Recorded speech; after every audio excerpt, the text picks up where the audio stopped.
ನೋಡ್ರಿ, ಭದ್ರತೆ ಮಾಡುವಂತದ್ದು ಮಾಡೇ ಇರ್ತಾರೆ, ಅದ್ರ ಬಗ್ಗೆ ಪ್ರಶ್ನೆನೇ ಇಲ್ಲ. ಒಂದು ಸರ್ಕಾರ ಅನ್ನುವಂಥವ್ರು ನಡೆಸುವಂತವ್ರು ಅದು ಜವಾಬ್ದಾರಿ, ಅದು ಮಾಡೇ ಮಾಡ್ತಾರೆ ಕೇಂದ್ರ ಸರ್ಕಾರ. ಆದ್ರೆ ಅದ್ರ ಬಗ್ಗೆ ಕಿವಿ ಮಾತು ಹೇಳೋದು ಬೇಡ. ಯುದ್ಧ ಮಾಡಬೇಡ್ರಿ ಅಂತ ಹೇಳುವಂತದ್ದು ಏನಿದಲ್ಲ ಪ್ರವೃತ್ತಿ, ಇದು ಬಹುಶಃ ದೇಶದ್ರೋಹದ ಕೆಲಸ ಅಂತ ನಾ ಹೇಳ್ತೀನಿ. ಇದಕ್ಕೆ ದೇಶಕ್ಕೆ ಒಂದು ಸಂರಕ್ಷಣೆ ಕೊಡುವಂಥದ್ದು, ದೇಶಕ್ಕೆ ಜನರಲ್ಲಿ ಒಂದು ಸ್ವಾಭಿಮಾನ ಬೆಳೆಸುವಂಥದ್ದು, ದೇಶಭಕ್ತಿಯನ್ನು ಬೆಳೆಸುವಂಥದ್ದು ಕೆಲಸ ಸಿದ್ದರಾಮಯ್ಯ ಮಾಡ್ತಾ ಇಲ್ಲ. ಕೇವಲ ಅಲ್ಪಸಂಖ್ಯಾತರ ಹೋಟು ಆ ಮುಸ್ಲಿಂ ಸಮುದಾಯವನ್ನ ಪ್ಲೀಸ್ ಮಾಡೋ ಸಲುವಾಗಿ ಇದೆಲ್ಲ ಮಾಡ್ತಾ ಇದ್ದಾರೆ. ಇಲ್ಲಿ ಕರ್ನಾಟಕ ಮುಸ್ಲಿಂ ಅಷ್ಟೇ ಅಲ್ಲ, ದೇಶದ ಮುಸ್ಲಿಂ ಅಷ್ಟೇ ಅಲ್ಲ, ಇನ್ನು ಪಾಕಿಸ್ತಾನದ ಮುಸಲ್ಮಾನರನ್ನು ಸಹಿತ ಪ್ಲೀಸ್ ಮಾಡಲಿಕ್ಕೆ ಸಿದ್ದರಾಮಯ್ಯ ಹೊಟ್ಟಿದ್ದಾರೆ. ಈ 26 ಜನರ ಹತ್ಯೆ ಆದರೂ ಕೂಡ ಪ್ರಧಾನಿ ನರೇಂದ್ರ ಮೋದಿ ಅವರು ಸಭೆಗೆ ಗೈರಾದರು. ಜೊತೆಗೆ ಚುನಾವಣಾ ರ್ಯಾಲಿಯಲ್ಲಿ ಭಾಗಿ ನಾನು ಅದನ್ನ ಮಾಡ್ತೀನಿ ಇದನ್ನ ಮಾಡ್ತೀನಿ ಅನ್ನೋ ಹೇಳಿಕೆಯನ್ನು ಕೊಟ್ಟು ಅನ್ನೋ ಚರ್ಚೆಗಳು ಕೂಡ ಏನು ಕಾಂಗ್ರೆಸ್ನವರು ಆರೋಪ ಮಾಡ್ತಿದ್ದಾರೆ. ನೋಡಿ, ಒಂದು ನಾನು ಹೇಳ್ತೀನಿ, ಇವತ್ತು ಹಿರಿಯ ರಾಜನಾಥ್ ಸಿಂಗ್ ಅವರು ಬಹಳ ಹಿರಿಯ ಸಚಿವರು, ಅವರು ಹಿರಿಯ ನಾಯಕರು, ಅವರು ರಕ್ಷಣಾ ಸಚಿವರು ಹೌದು. ಅವರ ನೇತೃತ್ವದಲ್ಲಿ ಆಲ್ ಪಾರ್ಟಿ ಮೀಟಿಂಗ್ ನಡೆದಿದೆ ಮತ್ತು ಮೋದಿಜಿಯವರು ಈ ಎಲ್ಲ ಒಂದು ಇದ್ರ ಸಲುವಾಗಿ ಇದ್ರ ಮುಂದೆ ನೆಕ್ಸ್ಟ್ ಕೋರ್ಸ್ ಆಫ್ ಆಕ್ಷನ್ ಮಾಡೋ ಸಲುವಾಗಿ ಸಮಾಲೋಚನೆ ಮಾಡ್ತಾ ಇದ್ದಾರೆ. ಮತ್ತು ಆಲ್ ಪಾರ್ಟಿ ಮೀಟಿಂಗ್ ಅನ್ನ ರಕ್ಷಣಾ ಸಚಿವರು ಮಾಡಿದ್ದು ಅದನ್ನು ಸಹಿತ ಸಹಿಸಿಕೊಳ್ಳಕ್ಕೆ ನಿಮ್ಗೆ ಆಗ್ತಾ ಇಲ್ಲ ಅಂತಂದ್ರೆ ಪ್ರತಿ ಹಂತದಲ್ಲಿ ಮೋದಿಯವ್ರನ್ನ ಯಾವ ರೀತಿ ಟೀಕೆ ಮಾಡಬೇಕು ಅನ್ನುವಂಥದ್ದನ್ನು ಆಲೋಚನೆ ಮಾಡ್ತಾ ಇದ್ದಾರೆ. ಹಿಂದೆ UPA ಸರ್ಕಾರ ಇದ್ದಾಗ, ಕಾಂಗ್ರೆಸ್ ಸರ್ಕಾರ ಇದ್ದಾಗ ಸಾವಿರಾರು ಜನ ಸತ್ತು ಹೋದ್ರು. ಅವಾಗ ನೆಹರು ಅವರು ಮಾಡಿದಂತ ಫಾಲ್ಟ್ನಿಂದ, ನೆಹರು ಅವ್ರ ಹಿಂದೆ ಏನು ಕೆಲವೊಂದು ತಪ್ಪುಗಳನ್ನು ಮಾಡಿದ್ರು, ಅದರಿಂದ ಇವತ್ತು ನಾವು ಸಫರ್ ಆಗ್ತಾ ಇದ್ವಿ. ಇವತ್ತು ನಾವು ಸಫರ್ ಆಗ್ತಾ ಇದ್ವಿ ನೆಹರು ಅವರು ಮಾಡಿದಂತ ತಪ್ಪುಗಳಿಂದ. ಇವತ್ತು ಹಿಂದೆ ಏನೋ ಒಂದು ಸಿಮ್ಲಾ ಒಪ್ಪಂದ ಮಾಡಿಕೊಂಡ್ರು, ಮತ್ತು ಬೇರೆ ಬೇರೆ ಒಪ್ಪಂದ ಮಾಡಿಕೊಂಡ್ರು. ಈ ಸಿಂಧು ನದಿ ನೀರನ್ನು ಬಿಡುವಂತದಕ್ಕೂ ಸಹಿತ ಯಾವ ರೀತಿ ಒಂದು ಒಪ್ಪಂದಕ್ಕೆ ಒಪ್ಪಿಗೆ ಕೊಟ್ಟರು. ಇವೆಲ್ಲ ನೋಡಿದಾಗ UPA ಸರ್ಕಾರದಲ್ಲಿ, ಕಾಂಗ್ರೆಸ್ ಸರ್ಕಾರದಲ್ಲಿ ಇದ್ದಂತ ತಪ್ಪುಗಳನ್ನು ಸಹಿ ಮಾಡುವಂತ ಕೆಲಸ ಮೋದಿಯವರು ಮಾಡ್ತಾ ಇದ್ದಾರೆ. ಈ ನದಿ ನೀರಿನ ಹಂಚಿಕೆ ಇದೆಯಲ್ಲ, ಇದನ್ನ ಒಪ್ಪಂದವನ್ನ ರದ್ದು ಮಾಡಿದಂತದ್ದು ದೊಡ್ಡದಂತ ನಿರ್ಧಾರ. ಬಹುಶಃ ಹಿಂದೆ ಹಲವಾರು ಬಾರಿ ಪಾಕಿಸ್ತಾನದ ಜೊತೆ ಯುದ್ಧ ಆಗಿದ್ದಾವೆ.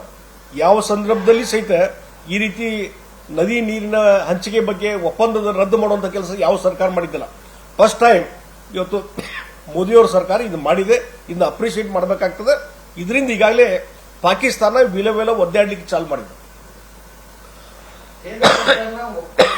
ಭದ್ರತಾ ವೈಫಲ್ಯ ಆಗಿರುವ ಬಗ್ಗೆ ಕೇಂದ್ರ ಸರ್ಕಾರ ಒಪ್ಕೊಂಡಿದೆ ಅನ್ನೋ ಮಾತನ್ನ ಖರ್ಗೆ ಅವರು ಹೇಳಿದ್ದಾರೆ. ನೋಡ್ರಿ, ಯಾರು ಒಪ್ಕೊಳ್ಳೋ ಪ್ರಶ್ನೆ ಒಪ್ಕೊಂಡಿಲ್ಲ, ಮತ್ತೊಂದಿಲ್ಲ. ಅಂದ್ರೆ ಹೆಂಗ್ ಬಂದ್ರು ಒಳಗಡೆ? ನೋಡಿ, ಹೆಂಗ್ ಬಂದ್ರು ಅದೆಲ್ಲ ನೋಡಿ, ಪಾರ್ಲಿಮೆಂಟ್ ಒಂದು ವಿಶೇಷ ಅಧಿವೇಶನ ನಡೀಬೇಕು ಅನ್ನುವಂಥದ್ದು ಚರ್ಚೆ ಆಗ್ತಾ ಇದೆ.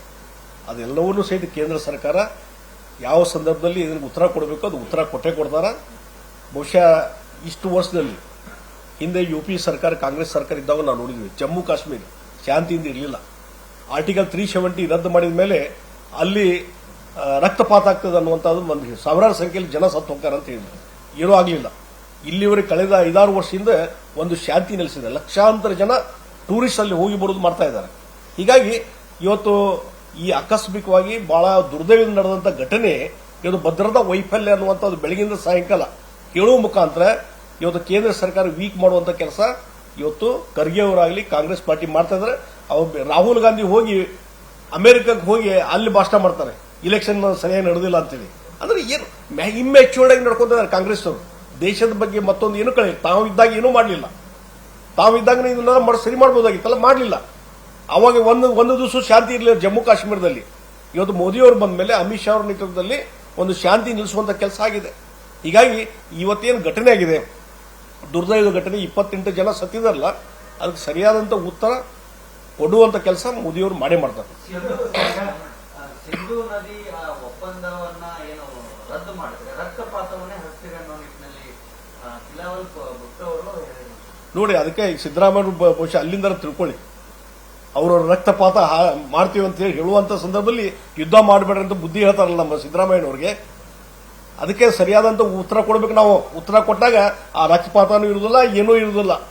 ಸುಮ್ಮನೆ ವೀರಾವೇಶದ ಮಾತುಗಳನ್ನ ಇವತ್ತು ಆಡ್ತಾ ಇದ್ದಾರೆ ಅಲ್ಲಿ ಇದ್ದಂತ ಪೊಲಿಟಿಕಲ್ ಲೀಡರ್ಸ್, ಅಲ್ಲಿದ್ದಂತ ಮಿಲಿಟರಿ ಅಧಿಕಾರಿಗಳು. ಆದ್ರೆ ಇವತ್ತು ಪಾಕಿಸ್ತಾನ ಬಹಳ ದುರ್ಬಲ ಆಗಿದೆ. ಅಲ್ಲಿಯೇ ಇನ್ ಫೈಟಿಂಗ್ ಇದೆ, ಅಲ್ಲಿಯೇ ಇನ್ನರ್ ವಾರ್ ನಡೀತಾ ಇದೆ ಸಿಟಿಜನ್ಸ್ ಅಲ್ಲಿ ಸರ್ಕಾರದ ಬಗ್ಗೆ ಅತೃಪ್ತಿ ಇದೆ. ಅಂದ್ರೆ ಡೈವರ್ಟ್ ಮಾಡಿಸೋಲ್ಲ ಈ ಪಾಕಿಸ್ತಾನದಲ್ಲಿ ಈ ರೀತಿ ವೀರಾವೇಶದ ಮಾತುಗಳನ್ನ ಹೇಳ್ತಾ ಇದ್ದಾರೆ. ಇದು ಬಹಳ ದಿವಸ ನಡೆಯುವುದಿಲ್ಲ. ಬಹುಶಃ ಪಾಕಿಸ್ತಾನದ ಅವನತಿ ಪ್ರಾರಂಭ ಆಗಿದೆ ಅಂತ ನಾನು ಹೇಳ್ತೀನಿ. ಭಾರತ ಇನ್ನ ಯುದ್ಧ ಘೋಷಣೆ ಮಾಡಿಲ್ಲ ಸರ್. ಯುದ್ಧ ಘೋಷಣೆ ಮಾಡಿಲ್ಲ ಆದ್ರೂ ನಾವು ಯುದ್ಧ ತಡೆಯದೇವೆ ಅನ್ನೋ ನಿಟ್ಟಿನಲ್ಲಿ ಅಲ್ಲಿನ ಪ್ರಧಾನಿಗಳ ಹೇಳಿಕೆಯನ್ನು ಕೊಟ್ಟಿದ್ದಾರೆ. ಅಂದ್ರೆ ಏನಾಗಿದೆ, ಅವ್ರಿಗೆ ಹೆದರಿಕೆ ಸ್ಟಾರ್ಟ್ ಆಗಿದೆ. ಯಾಕಂದ್ರೆ ಇಷ್ಟು ವರ್ಷಗಳ ಕಾಲ ಭಾರತ ಮತ್ತು ಪಾಕಿಸ್ತಾನ ಸಲ ಬಹಳ ಸಲ ಯುದ್ಧ ಆಗಿದೆ. ಒಂದು ಯುದ್ಧದಲ್ಲಿ ಪಾಕಿಸ್ತಾನಕ್ಕೆ ಇದ್ದಿಲ್ಲ, ಇದನ್ನ ಅರ್ಥ ಮಾಡ್ಕೊಳ್ಳಿ. ಹೀಗಾಗಿ ಅದರಲ್ಲಿ ಈಗ ಮೋದಿಯವರ ನೇತೃತ್ವದಲ್ಲಿ ಬಲಾಢ್ಯ ನೇತೃತ್ವ ಇದೆ, ಬಲಾಢ್ಯ ದೇಶ ಇದೆ, ಮತ್ತು ನಮ್ದು ಮಿಲಿಟರಿ ಸಿಸ್ಟಮ್ ಏನಿದೆ ಬಹಳ ದೊಡ್ಡ ಪ್ರಮಾಣದಲ್ಲಿ ಇವತ್ತು ಅಡ್ವಾನ್ಸ್ ಮಿಲಿಟರಿ ಸಿಸ್ಟಮ್ ಇದೆ ಮತ್ತು ದೊಡ್ಡ ಪ್ರಮಾಣದಲ್ಲಿ ಸೈನಿಕ ಬಲ ಇದೆ. ಆ ಹಿನ್ನೆಲೆಯಲ್ಲಿ ಇವತ್ತು ಭಾರತ ದೇಶ ಏನಾದರೂ ಯುದ್ಧ ಘೋಷಣೆ ಮಾಡಿದ್ರೆ ಅದರಿಂದ ನಮ್ಗೆ ಹಾನಿ ಆಗ್ತದೆ ಅನ್ನುವಂಥ ಕಾರಣದ ಸಲುವಾಗಿ ಅವರೇ ಹೇಳಿಕೆ ಚಾಲು ಮಾಡಿದ್ರು, ನಾವು ಫೇಸ್ ಮಾಡ್ತೀವಿ ಅಂತೇಳಿ. ಒಂದ್ಸಲ ಯುದ್ಧ ಆದ್ಮೇಲೆ ಗುರ್ತಾಗ್ತದೆ, ಯಾವ ರೀತಿ ಫೇಸ್ ಮಾಡ್ತಾರೋ ಗುರ್ತಾಗೇ ಆಗ್ತದೆ. ಮೋದಿ ಅವರು ವಿದೇಶದಿಂದ ಬಂದ ಬಳಿಕ ಘಟನೆಯಾದ ಸ್ಥಳಕ್ಕೆ ಹೋಗಿ ಭೇಟಿ ಕೊಡಲಿಲ್ಲ, ಅಲ್ಲಿ ಅವರಿಗೆ ಕಾಣ್ಕೊಂಡಿಲ್ಲ.